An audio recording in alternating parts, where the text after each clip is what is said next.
ओम शांति। ओम शांति। ओम शांति। ओम शांति। ओम शांति। ओम शांति। आज 4 सितंबर 2025 प्रातः मुरली ओम शांति बाप दादा मधुबन। आज की मीठी मधुर मुरली में बाबा ने सेल्फ चेकिंग यानी अपना रजिस्टर चेक करने के लिए कहा है। वो बाप क्या है? प्यार का सागर है। तो प्यार के सागर के हम बच्चे हैं, तो क्या हम प्यार से चलते हैं? गुस्सा करते हैं, आवेश में आते हैं, कितनी बार आए? ये सब अपनी चेकिंग करने के लिए बाबा कह रहे हैं अपनी कर्मेंद्रियों पर ध्यान देना है, कोई भी उल्टा सुल्टा कर्म नहीं करना है। तो इसके लिए सारा दिन चेकिंग करनी है कि मेरे में क्या क्या आसुरी गुण हैं और उन्हें मैं कैसे छोड़ूं, यानी दैवी गुणों की धारणा करनी है। सुनते हैं आज के डायरेक्ट ईश्वरीय महावाक्य। ओम शांति। बाबा कहते, मीठे बच्चे, संगम पर तुम्हें प्यार का सागर बाप प्यार का ही वर्षा देते हैं।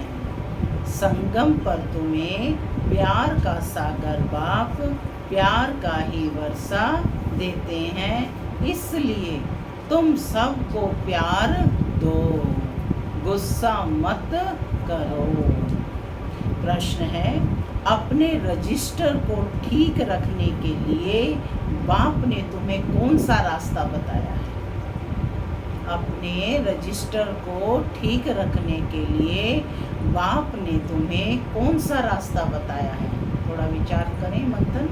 कौन सा रास्ता बताया है? अपने को आत्मा समझे और दूसरों को भी आत्मा समझे। सुनते हैं बाबा का उत्तर। बाबा कहते, प्यार का ही रास्ता बाप तुम्हें बतलाते हैं, श्रीमत देते हैं। बच्चे, हर एक के साथ प्यार से चलो, किसी को भी दुख नहीं दो, कर्मेंद्रियों से कभी भी कोई उल्टा कर्म नहीं करो। सदा यही जांच करो कि मेरे में कोई आसुरी गुण तो नहीं है क्या? मूडी तो नहीं हूँ क्या? कोई बात में बिगड़ता तो नहीं हूँ क्या? ये चेकिंग करें, जांच करें। गीत चला, यह वक्त जा रहा है। ओम शांति। माना मैं शांत स्वरूप आत्मा हूँ, शांति मेरा स्वधर्म है। बाबा कहते, मीठे बच्चे अब घर वापस जाना है। ओम शांति। मीठे मीठे रूहानी बच्चों ने गीत सुना। कौन सा गीत? यह वक्त जा रहा है, माने समय बीतता जा रहा है। कौन सा समय चल रहा है? पुरुषोत्तम संगम युग। तो बाबा कहते, दिन प्रतिदिन अपना घर अथवा मंजिल नजदीक होती जाती है। अब जो कुछ श्रीमत कहती है इसमें गफलत ना करो। बाप का डायरेक्शन मिलता है कि सबको मैसेज पहुंचाओ। कल भी बाबा ने मुरली में यही कहा कि हर आत्मा तक मैसेज पहुंचाओ। कौन हो तुम? मैसेंजर। कल का था ना हमारा स्वमान कि मैं आत्मा मैसेंजर हूँ। तो बाबा कहते कि बाप का डायरेक्शन मिलता है कि सबको मैसेज पहुंचाओ। बच्चे जानते हैं लाखों करोड़ों को यह मैसेज देना है। फिर कोई समय आ भी जाएंगे, जब बहुत हो जाएंगे तो बहुतों को मैसेज देंगे। बाप का मैसेज मिलना तो सबको है, ये ईश्वरीय महावाक्य है। आप दें या न दें, ये मैसेज किसी भी तरह से सब आत्माओं को मिलना ही है। मैसेज है बहुत सहज, सिर्फ बोलो अपने को आत्मा समझ, बाप को याद करो और कोई भी कर्मेंद्रियों से मनसा वाचा कर्मणा कोई बुरा काम नहीं करना है। पहले मनसा में आता है, तब वाचा में आता है। अभी तुमको राइट रॉन्ग समझने की बुद्धि चाहिए। यह पुण्य का काम है, यह करना चाहिए। दिल में संकल्प आता है कि गुस्सा करें। अब बुद्धि तो मिली है, बाबा कहते हैं अपनी जांच करने की बुद्धि तो मिली है। संकल्प आया कि गुस्सा करें। अगर गुस्सा करेंगे तो पाप बन जाएगा, तो नुकसान किसका होगा? स्व का। बाप को याद करने से पुण्य आत्मा बन जाएंगे। ऐसे नहीं अच्छा अभी हुआ फिर नहीं करेंगे, ऐसे ही करते हैं ना, वह हुआ फिर नहीं करेंगे। ऐसे ऐसे फिर कहते रहने से आदत बढ़ जाएगी। मनुष्य ऐसा कर्म करते हैं जो समझते हैं यह पाप नहीं है, विकार को पाप नहीं समझते हैं। अभी बाप ने बताया है कि यह बड़े से बड़ा पाप है, इन पर जीत पाना है और सबको बाप का मैसेज देना है कि बाप कहते हैं मुझे याद करो। मौत सामने खड़ा है। जब कोई मरने पर होता है तो उनको कहते हैं, क्या कहते हैं उनको? राम राम सिमरो, है ना। गॉड फादर को याद करो, रिमेम्बर गॉड फादर। वह समझते हैं कि यह गॉड फादर के पास जाते हैं, परंतु वो लोग यह तो जानते नहीं कि गॉड फादर को याद करने से क्या होगा, कहाँ जाएंगे। आत्मा एक शरीर छोड़ दूसरा लेती है, ऊपर तो कोई जाता नहीं, यहीं पर आत्मा शरीर लेती है। गॉड फादर के पास तो बाबा कहते कोई जा ना सके। तो अब तुम बच्चों को अविनाशी बाप की अविनाशी याद चाहिए। जब तमो प्रधान दुखी बन जाते हैं तब तो एक दो को कहते हैं गॉड फादर को याद करो। सब आत्माएं एक दो को कहती हैं, कहती तो आत्मा है ना, ऐसे नहीं कि परमात्मा कहते हैं। आत्मा आत्मा से कहती है। आत्मा आत्मा को क्या कहती है कि बाप को याद करो। यह एक कॉमन रस्म है। मरने समय ईश्वर को याद करते हैं, ईश्वर का डर रहता है। समझते हैं अच्छे व बुरे कर्मों का फल ईश्वर ही देते हैं।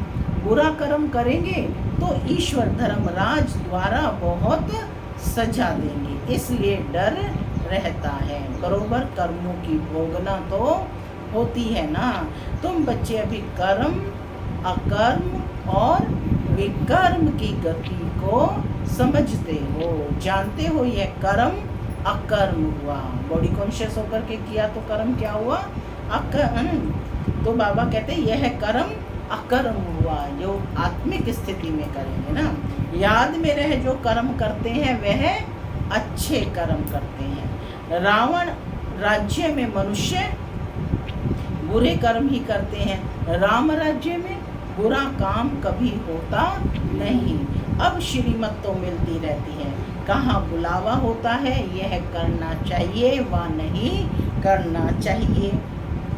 हर बात में पूछते रहो। समझो कोई पुलिस की नौकरी करते हैं तो उन्हें भी कहा जाता है तुम पहले प्यार से समझाओ, सच्ची ना करे तो बाद में मार। बाबा कहते पहले प्यार से समझाओ, ना समझे तो बाद में मार। प्यार से समझाने से हाथ आ जाता है, हाथ आ सकते हैं, परंतु उस प्यार में भी योग बल भरा होगा तो, उस प्यार में भी योग बल भरा होगा तो उस प्यार की ताकत से कोई को भी समझाने से समझेंगे। यह तो जैसे ईश्वर समझाते हैं, तुम ईश्वर के बच्चे योगी होना। क्या टाइटल दिया है बाबा ने? तुम ईश्वर के बच्चे योगी हो। तो मैं आत्मा योगी हूँ। अभ्यास करेंगे, तुम्हारे में भी ईश्वरीय ताकत है। ईश्वर प्यार का सागर है, उनमें ताकत है ना, सबको वर्षा देते हैं। जैसा बाप वैसे बच्चे बनेंगे, तो बाबा कहते हैं उनको वर्षा देते हैं। तुम जानते हो स्वर्ग में प्यार बहुत होता है, अभी तुम प्यार का पूरा वर्षा ले रहे हो। लेते लेते नंबर वार को शारथ करते करते प्यारे बन जाएंगे। बाबा को आशा है, उम्मीद है कि नंबरवार पुरुषार्थ करते करते प्यारे बन जाएंगे। बाबा कहते हैं किसको भी दुख नहीं देना है, नहीं तो दुखी होकर मरेंगे। बाप प्यार का रास्ता बताते हैं, मनसा में आने से वह शक्ल में भी आ जाता है। जब मनसा में आएगा तो वो फिर सामने भी आता है। कर्मेंद्रियों से कर लिया तो बाबा कहते रजिस्टर खराब हो जाएगा। देवताओं की चाल चलन का गायन करते हैं ना, इसलिए बाबा कहते हैं देवताओं के पुजारियों को समझाओ। वह महिमा गाते हैं कि आप सर्वगुण संपन्न 16 कला संपूर्ण हो, और अपनी चाल चलन भी सुनाते हैं। तो उनको समझाओ, तुम ऐसे थे, अब नहीं हो, फिर होंगे जरूर। तुमको ऐसा देवता बनना है, तो अपनी चाल ऐसी रखो तो तुम यह बन जाएंगे। अपनी जांच करनी है, हम संपूर्ण निर्विकारी हैं। हमारे में कोई आसुरी गुण तो नहीं है, कोई बात में बिगड़ता तो नहीं हूँ, मूडी तो नहीं हूँ, मूडी तो नहीं बनता हूँ। अनेक बार तुमने पुरुषार्थ किया है, बाप कहते हैं तुमको ऐसा बनना है, बनाने वाला तो हाजिर है। एक ही बाप है ना, वो भी हाजिर है। कहते हैं कल्प कल्प तुमको ऐसा बनाता हूँ। कल्प पहले जिन्होंने ज्ञान लिया है वह जरूर आकर लेंगे। पुरुषार्थ भी कराया जाता है और बेफिक्र भी रहते हैं। ड्रामा की नूंद ऐसी है, कोई कहते हैं ड्रामा में नूंद होगी तो ज़रूर करेंगे, अच्छा चार्ट होगा तो ड्रामा कराएगा। समझा जाता है उनकी तकदीर में नहीं है।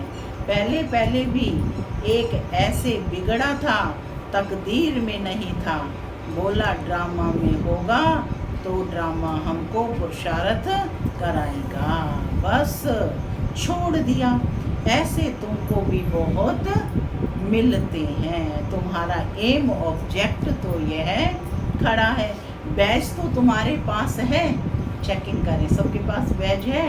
बाबा कहते 24 घंटे किस पर हो, ऑन गॉडली सर्विस पर। तो तुम्हारे पास बैज है। जैसे अपना पोता मिल देखते हो तो बैज को भी देखो।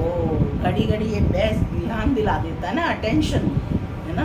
तो कहते अपना बैज भी देखो। किस किस के पास बैज नहीं है, देखो, चेकिंग करो, सबके पास है, आपके पास नहीं है। तो बाबा कहते बैज हमेशा लगा कर आना है क्लास में। तो बाबा कहते तुम्हारा एम ऑब्जेक्ट तो यह खड़ा है, बैज तो तुम्हारे पास है। जैसे अपना पोता मेल देखते हो तो बैज को भी देखो, अपनी चाल चलन को भी देखो। कभी भी क्रिमिनल आंखें ना हो, मुख से कोई ईविल बात ना निकले। ईविल बोलने वाला माने बुरा बोलने वाला ही नहीं होगा तो कान सुनेंगे कैसे। सतयुग में सब दैवी गुणों वाले होते हैं, ईविल कोई बात नहीं। इन्होंने ही प्रारब्ध बाप द्वारा ही पाई है। यह तो सबको बोलो, बाप को याद करो तो विकर्म विनाश हो जाएंगे। इसमें नुकसान की कोई बात नहीं है।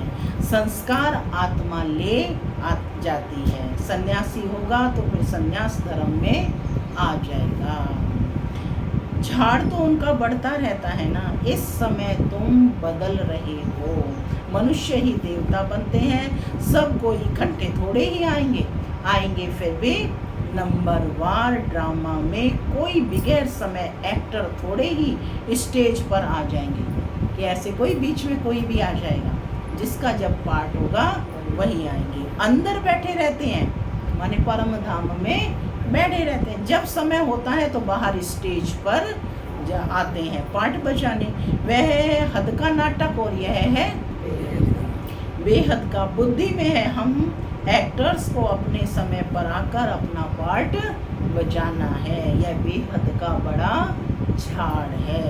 नंबरवार आते जाते हैं। पहले पहले एक ही धर्म था, सभी धर्म वाले तो पहले पहले आ ना सकें। पहले तो देवी देवता धर्म वाले ही आएंगे पार्ट बजाने। सो भी नंबरवार झाड़ के राज को भी समझना है।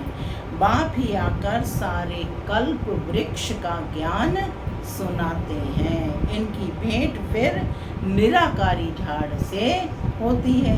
एक बाप ही कहते हैं मनुष्य सृष्टि रूपी झाड़ का बीज मैं हूँ। ईश्वरीय माँ वाक्य है। क्या कहा? स्वयं डायरेक्ट स्पीच है कि मनुष्य सृष्टि रूपी झाड़ का बीज मैं हूँ। कोई मनुष्य कह सकता है ऐसे? यह गॉड फादर के ही वाक्य महावाक्य है। बीज में झाड़ समाया हुआ नहीं है, लेकिन झाड़ का ज्ञान समाया हुआ है। पॉइंट नोट कर लें, बीज में झाड़ समाया हुआ नहीं है, लेकिन झाड़ का ज्ञान समाया हुआ है। हर एक का अपना अपना पार्ट है। चैतन्य झाड़ है ना, झाड़ के पत्ते भी नंबरवार निकलेंगे। इस झाड़ को कोई भी समझते नहीं है। इनका बीज ऊपर में है, इसलिए इनको उल्टा वृक्ष कहा जाता है। रचयिता बाप है ऊपर में। तुम जानते हो हमको जाना है घर, जहाँ आत्माएं रहती हैं। अभी हमको पवित्र बनकर जाना है। तुम्हारे द्वारा योग बल से सारी विश्व पवित्र हो जाती है। तुम्हारे लिए तो पवित्र सृष्टि चाहिए ना। तुम पवित्र बनते हो तो दुनिया भी पवित्र बनानी पड़े। सब पवित्र हो जाते हैं। तुम्हारी बुद्धि में है, आत्मा में ही मन बुद्धि है ना, चैतन्य है। आत्मा ही ज्ञान को धारण कर सकती है। तो मीठे मीठे बच्चों को यह सारा राज बुद्धि में होना चाहिए। कैसे हम पुनर्जन्म लेते हैं? 84 का चक्र तुम्हारा पूरा होता है तो सबका पूरा होता है। क्या कहा बाबा ने? 84 का चक्र तुम्हारा पूरा होता है तो सबका पूरा होता है। सब पावन बन जाते हैं। इसलिए क्या कहा? यह तेरे भाने सर्व का बन। यह अनादि बना हुआ ड्रामा है। एक सेकंड भी ठहरता नहीं है। सेकंड बाय सेकंड जो कुछ होता है सो फिर कल्प बाद होगा। हर एक आत्मा में अविनाशी पार्ट भरा हुआ है। वह एक्टर्स करके 2-4 घंटे का पार्ट बजाते हैं। यह है तो आत्मा को नेचुरल पार्ट मिला हुआ है। तो बच्चों को कितनी खुशी होनी चाहिए। हर समय पार्ट बजा रहे हैं, एक्टर है ना। वो तो थोड़ी समय का होता है जब तक स्टेज पर कर रहे हैं। तो बाबा कहते हैं हर एक आत्मा को नेचुरल पार्ट मिला हुआ है। अतीन्द्रिय सुख अभी संगम का ही गाया हुआ है। बाप आते हैं 21 जन्मों के लिए, हम सदा सुखी बनते हैं। खुशी की बात है ना। जो अच्छी रीति समझते हैं और समझाते हैं वह सर्विस पर लगे रहते हैं। कोई बच्चे खुद ही अगर क्रोधी हैं तो दूसरे में भी प्रवेशता हो जाती है। ताली 2 हाथ की बजती है। माने एक में क्रोध आया तो दूसरे ने भी उस समय कुछ बोला तो बाबा कहते ताली 2 हाथ की बजती है। वहाँ ऐसे नहीं होता। वहाँ कहाँ? सतयुग में ऐसा नहीं होता। यहाँ तुम बच्चों को शिक्षा मिलती है कि कोई क्रोध करे तो तुम उन पर फूल चढ़ाओ, प्यार से समझाओ। यह भी एक भूत है, बहुत नुकसान कर देंगे। क्रोध कभी नहीं करना चाहिए। सिखलाने वाले में तो क्रोध बिल्कुल नहीं होना चाहिए। नंबरवार पुरुषार्थ करते रहते हैं। किसका तीव्र पुरुषार्थ होता है और किसका ठंडा। ठंडे पुरुषार्थ वाले जरूर अपनी बदनामी करेंगे। कोई में क्रोध है तो जहाँ जाते हैं वहाँ से निकाल देते हैं। कोई भी बदचलन वाले रह नहीं सकते। इम्तिहान जब पूरा होगा तो सबको पता पड़ेगा कौन कौन क्या क्या बनते हैं, सब साक्षात्कार होगा। हर एक को अपना अपना साक्षात्कार होगा। जो जैसा काम करते हैं उनकी ऐसी महिमा होती है। तुम बच्चे ड्रामा के आदि मध्य अंत को जानते हो। तुम सब अंतर्यामी हो। क्या टाइटल दिया है बाबा ने? तुम सब अंतर्यामी हो। आत्मा अंदर में जानती। अंतर्यामी का मतलब क्या है? आत्मा अंदर में जानती है। हर एक को अपना अपना पता है ना। यह सृष्टि चक्र कैसे फिरता है, सारे सृष्टि के मनुष्यों की चाल चलन का, सब धर्मों का तुम्हें ज्ञान है। उनको कहा जाएगा अंतर्यामी। आत्मा को सब मालूम पड़ गया है। ऐसे नहीं कि भगवान घटघटवासी है, उनको जानने की क्या दरकार है। वो तो अभी भी कहते हैं जो जैसा पुरुषार्थ करेंगे ऐसा फल पाएंगे। मुझे जानने की क्या दरकार है, जो करता है उसकी सजा भी खुद पाएंगे। ऐसी चलन चलेंगे तो अधम गति को पाएंगे। पद बहुत कम हो जाएगा। उस स्कूल में तो नापास हो जाते हैं, फिर दूसरे वर्ष पढ़ते हैं। यह पढ़ाई तो होती है कल्पांतर के लिए। अब ना पढ़ें तो कल्पांतर नहीं पढ़ेंगे। ईश्वरीय लॉटरी तो पूरी लेनी चाहिए ना। यह बातें तुम बच्चे समझ सकते हो। क्या मिल रही है? ईश्वरीय लॉटरी तो यह पूरी लेनी चाहिए ना। जब भारत सुख धाम होगा तब बाकी सब आत्माएं शांति धाम में होंगे। बच्चों को खुशी होनी चाहिए। अब हमारे सुख के दिन आते हैं। दीपमाला के दिन नजदीक होते हैं तो कहते हैं ना बाकी इतने दिन हैं, फिर नए कपड़े पहनेंगे। तुम भी कहते हो अब स्वर्ग आ रहा है, हम अपना श्रृंगार करें और तो फिर स्वर्ग में अच्छा सुख पाएंगे। किनसे श्रृंगार करना है? ज्ञान गुणों से, शक्तियों से, है ना। अविनाशी गुण दे रहे हैं ना बाबा, तो उनसे अपना श्रृंगार करना है। साहूकार को तो साहूकारी का नशा रहता है। मनुष्य बिल्कुल घोर नींद में है, फिर अचानक पता पड़ेगा यह है तो सच कहते थे। सच को तब समझें जब सच का संग हो। सच को तब समझें जब सच का संग हो। तुम अभी कहाँ बैठे हो? सच के संग में। कौन है सच? कल भी मुरली में था ना, सत बाप के संग में तुम सत बनते हो। सत बाप द्वारा वह सब असत्य बनते हैं असत्य द्वारा। अभी कॉन्ट्रास्ट में भी छपा रहे हैं कि भगवान क्या कहते हैं और मनुष्य क्या कहते हैं। मैगजीन में भी डाल सकते हो। आखिरी विजय तो तुम्हारी ही है। जिन्होंने कल्प पहले पद पाया है वह जरूर पाएंगे। यह सर्टेन है। सर्टेन माने निश्चित है। ये वहाँ अकाले मृत्यु होता नहीं। आयु भी बड़ी होती है। जब पवित्रता थी तो आयु बड़ी थी। पतित पावन परमात्मा बाप है तो जरूर उसने ही पावन बनाया होगा। श्री कृष्ण की बात शोभती नहीं। पुरुषोत्तम संगम युग पर श्री कृष्ण फिर कहाँ से आएगा? वही फीचर्स वाला मनुष्य तो फिर होता नहीं। हर जन्म में अलग फीचर्स होते हैं। 84 जन्म, 84 फीचर्स, 84 एक्टिविटी। यह बना बनाया खेल है, उसमें फर्क नहीं पड़ सकता। ड्रामा कैसा वंडरफुल बना हुआ है। आत्मा छोटी बिंदी है, उसमें अनादि पार्ट भरा हुआ है। इसको कुदरत कहा जाता है। मनुष्य सुनकर वंडर खाएंगे, परंतु पहले तो ये पैगाम देना है। क्या करना है? सबको पैगाम देना है कि बाप को याद करो। वही पतित पावन है, सर्व का सदगति दाता है। सतयुग में दुख की कोई बात होती नहीं। कलयुग में तो कितना दुख है, परंतु यह बातें समझने वाले नंबरवार हैं। बाप तो रोज समझाते रहते हैं। तुम बच्चे जानते हो शिव बाबा आया हुआ है हमको पढ़ाने के लिए। फिर साथ में ले जाएंगे। साथ में रहने वालों से भी बांधेलियाँ ज़्यादा याद करती हैं। कल भी बाबा ने कहा था कि बांधेलियाँ ज़्यादा याद करती हैं। वह ऊंच पद पा सकती हैं। यह भी समझ की बात है ना।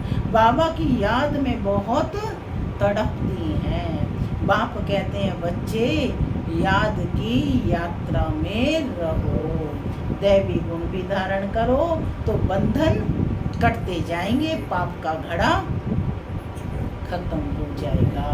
अच्छा, मीठे मीठे सिक्के लदे बच्चों प्रति माता पिता बाप दादा का याद प्यार और गुड मॉर्निंग। रूहानी बाप की रूहानी बच्चों को नमस्ते। हम रूहानी बच्चों की रूहानी माता पिता बाप दादा को गुड मॉर्निंग और नमस्ते। नमस्ते, सदा रहो हंसते, बनो फरिश्ते, चलो प्रणाम के रास्ते। धारणा के लिए मुख्य सार, पहला, अपनी चाल चलन देवताओं जैसी बनानी है। कोई भी इविल बोल मुख से नहीं बोलने हैं। यह आंखें कभी क्रिमिनल ना हो। दूसरा पॉइंट है, क्रोध का भूत बहुत नुकसान करता है। ताली दो हाथ से बजती है, इसलिए कोई क्रोध करे तो किनारा कर लेना है, उन्हें प्यार से समझाना है। आज का वरदान है, त्याग, तपस्या और सेवा की विधि द्वारा सदा सफलता स्वरूप भव। त्याग और तपस्या ही सफलता का आधार है। त्याग की भावना वाले ही सच्चे सेवाधारी बन सकते हैं। त्याग से ही स्वयं का और दूसरों का भाग्य बनता है और दृढ़ संकल्प करना कि यही तपस्या है। तो त्याग, तपस्या और सेवा भाव से अनेक हद के भाव समाप्त हो जाते हैं। संगठन शक्तिशाली बनता है। एक ने कहा, दूसरे ने किया, कभी भी तू मैं मेरा तेरा ना आए तो सफलता स्वरूप निर्विघ्न बन जाएंगे। स्लोगन है, संकल्प द्वारा भी किसी को दुख ना देना, यही संपूर्ण अहिंसा है। अव्यक्त इशारे, अब लगन की अग्नि को प्रज्वलित कर योग को ज्वाला रूप बनाओ। योग को ज्वाला रूप बनाने के लिए सेकंड में बिंदी स्वरूप बन मन बुद्धि को एकाग्र करने का अभ्यास बार बार करो। स्टॉप कहा और सेकंड में व्यर्थ देह भान से मन बुद्धि एकाग्र हो जाए। ऐसी कंट्रोलिंग पावर सारे दिन में यूज करो। पावरफुल ब्रेक द्वारा मन बुद्धि को कंट्रोल करो। जहाँ मन बुद्धि को लगाना चाहो वहाँ सेकंड में लग जाए। ओम शांति।